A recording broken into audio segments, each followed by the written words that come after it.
क्यों हम एक आदर्श नेता नहीं बन पा रहे हैं, एक उदाहरण के रूप में खुद को नहीं खड़ा कर पा रहे हैं, जिससे हम किसी के लिए प्रेरणा स्रोत बने। किसी कुआं का पानी अगर गंदा होगा तो वहां से जो हम बाल्टी से पानी निकालेंगे तो वो कुआं का पानी भी, वो बाल्टी का पानी भी गंदा ही निकलेगा। जब बड़े बड़े कंपटीशन में बच्चे जाएंगे तो वहां पर जो सेम जो सिलेबस है उसी के आधार पर वहां पर क्वेश्चन पूछे जाएंगे। वहां यह नहीं देखा जाएगा कि कौन सरकारी स्कूल से आया है और कौन प्राइवेट स्कूल। दोस्तों, जैसे कि आप जानते हो कि झारखंड बनने के बाद 23 साल बीत चुका है। इस बीच जो है 7 मुख्यमंत्री अलग अलग दौर में पद ग्रहण कर चुके हैं, लेकिन अभी तक जो है झारखंड के लोगों का जो बदलाव, झारखंड के लोगों के बीच जो बदलाव आने वाला था, झारखंड का जो तस्वीर बदलने वाला था, वो तस्वीर आज भी नहीं बदली है। आज भी गरीब लोगों को वो अवसर नहीं मिल पा रहा है जिस अवसर के लिए झारखंड बना था। कितने लोग शहीद हुए तब जाकर के झारखंड बना था। यहाँ पर काफ़ी सारे खनिज पदार्थ हैं जिसकी वजह से हम काफ़ी अमीर राज्य के रूप में गिने जा सकते थे, लेकिन पता नहीं क्यों हमारे जो नेता लोग हैं वो जो है सही तरीके से इस अवसर को यूटिलाइज नहीं कर पा रहे हैं। किस तरह से वो खनिज पदार्थ वगैरह ये जितना भी यहाँ पर अवसर पैदा किया जा सकता है वो अवसर नहीं पैदा कर पा रहे हैं। हम सोचे थे कि हमारे आदिवासी भाइयों को एक बेहतर शिक्षा का अवसर मिलेगा, लेकिन वो भी नहीं मिल पा रहा, क्योंकि हम जानते हैं कि जितने भी यहाँ गरीब आदिवासी परिवार हैं वो सरकारी स्कूल में ही पढ़ते हैं, लेकिन सरकारी स्कूल का जो तस्वीर बदलना चाहिए था झारखंड राज्य बनने के बाद वो आज तक नहीं बदल पाया है। ऐसा लग रहा है कि हमारे जो आदिवासी नेता है वो चाहते ही नहीं है कि झारखंड के लोगों का जो हालत है वो बदले, झारखंड के जो गरीब तबके के लोग हैं वो अच्छी शिक्षा ग्रहण कर पाएँ। जब तक सही नीयत हमारे नेताओं में नहीं होगा तब तक झारखंड का तस्वीर बदलना मुश्किल है। चाहे जितना ही अमीर राज्य क्यों ना हम माने इसको, लेकिन तब तक ये अमीर राज्य एक्चुअल में नहीं हो सकता है जब तक जो निचले तबके के लोग हैं, एक एक लोगों के बीच में जो बेहतर अवसर पहुंचना चाहिए वो जब तक नहीं पहुंचेगा तब तक झारखंड बनने का जो मकसद है वो पूरा नहीं होगा। और ये तब तक नहीं हो सकता जब तक हमारे लोगों के बीच में वो अवेयरनेस पैदा नहीं होगा कि हमारा जो झारखंड है वो सिर्फ नेताओं के बदौलत नहीं बल्कि जन जन के आंदोलन के बदौलत ही झारखंड का जो तस्वीर है वो बदल सकता है। क्योंकि झारखंड को बदलना सिर्फ नेताओं की बस की बात नहीं है, बल्कि जब तक लोगों में एक अवेयरनेस, जो शिक्षा का स्तर बढ़ना चाहिए वो जब तक नहीं बढ़ेगा।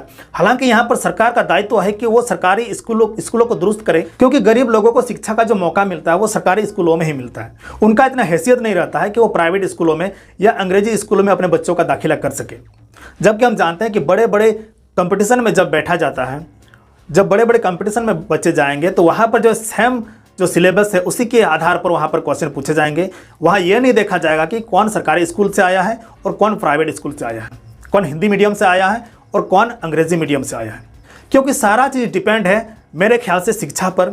और शिक्षा का स्तर बदल सकता है सरकारी स्कूल के माध्यम से, क्योंकि ज़्यादातर गरीब बच्चे सरकारी स्कूल में पढ़ते हैं और जब तक सरकारी स्कूलों का जो स्तर है वो नहीं बदलेगा, ठीक है, वो अंग्रेजी मीडियम के जैसा या जितने भी प्राइवेट स्कूल हैं उसके जैसा क्वालिटी एजुकेशन नहीं मिलेगा, तब तक जो है यहाँ का तस्वीर बदलना मुश्किल है। तो यहाँ पर जिम्मेदारी सिर्फ सरकारों का नहीं है बल्कि हमारा जो समाज के लोग हैं, जो गार्जियन हैं, बच्चों के गार्जियन हैं, वो भी जाकर के स्कूलों का जो क्वालिटी एजुकेशन है उसमें वो कैसे हो इसके लिए योगदान दे सकते हैं। उसके लिए गार्जियन को जागरूक होना पड़ेगा ताकि वो जो है जो टीचर है उसके साथ एक कम्युनिकेशन जो है बना सके और एक बेहतर स्कूल, एक सरकारी स्कूल को बेहतर जो है बनाने में योगदान दे सके।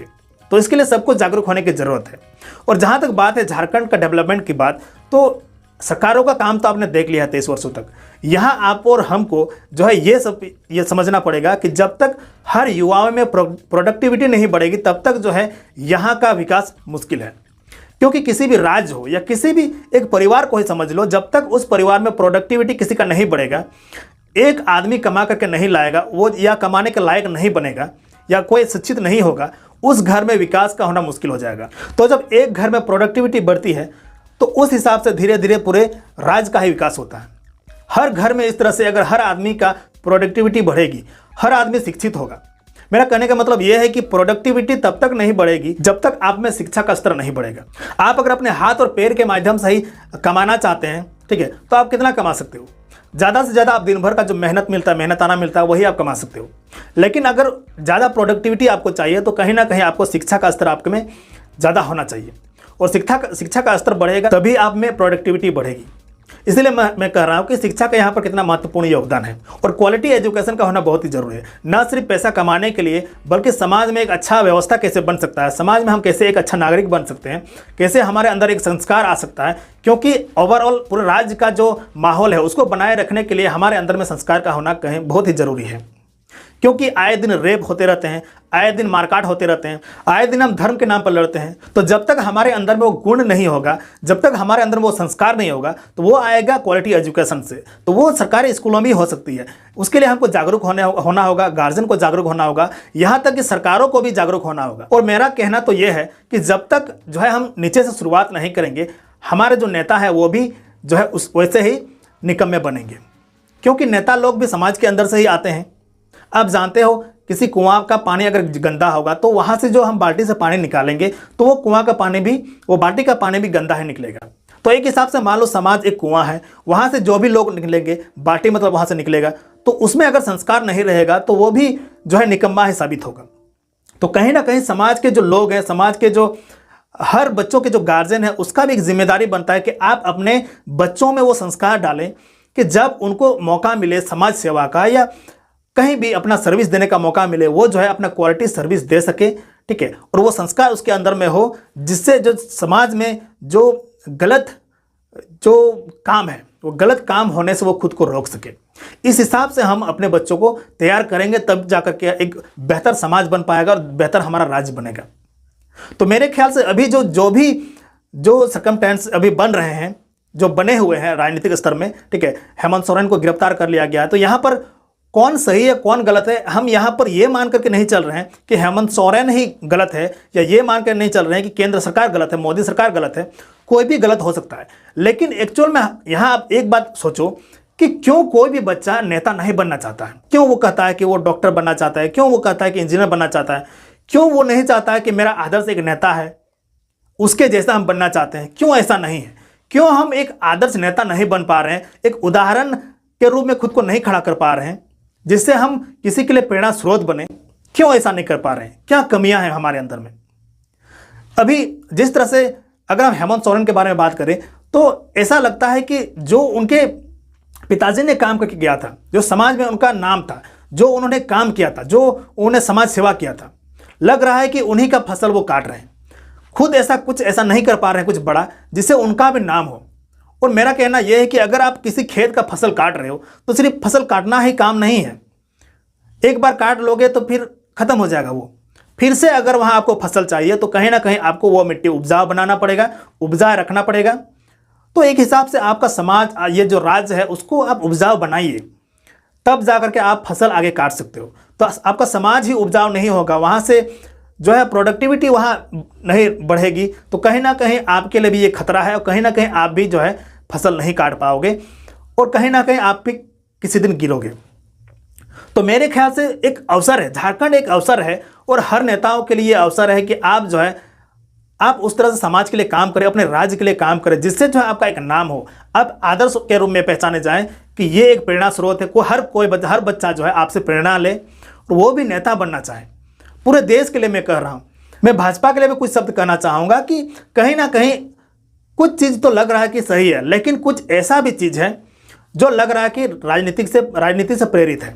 जैसे जो राम मंदिर बना, क्योंकि राम मंदिर सही तरीके से बना भी नहीं है, लेकिन क्योंकि अभी इलेक्शन सामने है, उससे पहले ही जो है पूरे राजनीतिक तरीके से उसका उद्घाटन करना, यह भी कहीं ना कहीं राजनीतिकरण हो रहा है। तो लोगों को समझना पड़ेगा कि सिर्फ मंदिर बनने से नहीं, आपके समाज में राम का जो आदर्श है वो जब तक नहीं होगा तब तक राम राज्य बनाने का जो सपना है वो पूरा नहीं होगा। तो कहीं ना कहीं आपको जो राजनीतिक लोग हैं उनके मंसूबे को समझना पड़ेगा कि वो क्यों ऐसा कर रहे हैं। क्या हमारे बच्चों को बेहतर शिक्षा मिल पाएगी? क्या हमारे बच्चों को बेहतर सुविधाएं मिल पाएगी? तो ये इस तरह से आपको सोचना पड़ेगा, तब जाकर के हमें एक बेहतर समाज देखने को मिलेगी आगे। तो इसके लिए हम सबको प्रयासरत रहना पड़ेगा। नेताओं का जो मंसूबा है उसको पहचानना पड़ेगा। ये लोग जब तक एक सही नियत से जो है समाज को बेहतर बनाने के लिए काम नहीं करेंगे और जब तक हम खुद जागरूक नहीं होंगे, अब वो संभव नहीं हो पाएगा। तो कहीं ना कहीं हर व्यक्ति के लिए यहाँ पर जो है जरूरी हो जाता है कि वो अपना योगदान किसी न किसी तरीके से वो समाज में दे, ताकि एक बेहतर समाज का निर्माण हो सके। हमारा देश आज़ाद हो जाना यह बहुत बड़ी बात नहीं है। बहुत बड़ी बात यह होगी कि हम आज़ाद देश में किस तरीके से अपने समाज को बेहतर बनाने के लिए प्रयास कर रहे हैं। मैं आपको भगत सिंह का छोटा सा किस्सा सुनाना चाहता हूँ।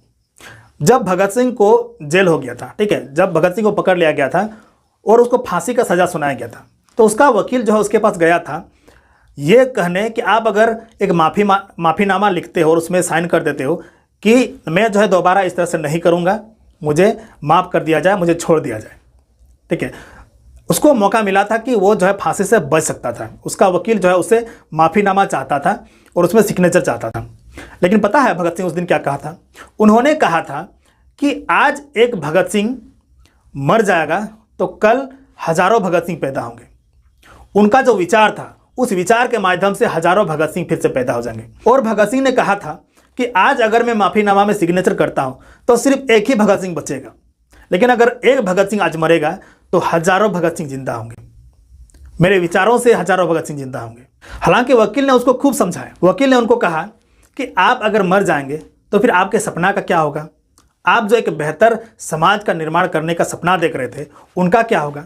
उस समय भगत सिंह ने कहा था कि आज़ाद भारत का निर्माण किस तरह से होगा, यह आज़ाद भारत के युवा सोचेंगे।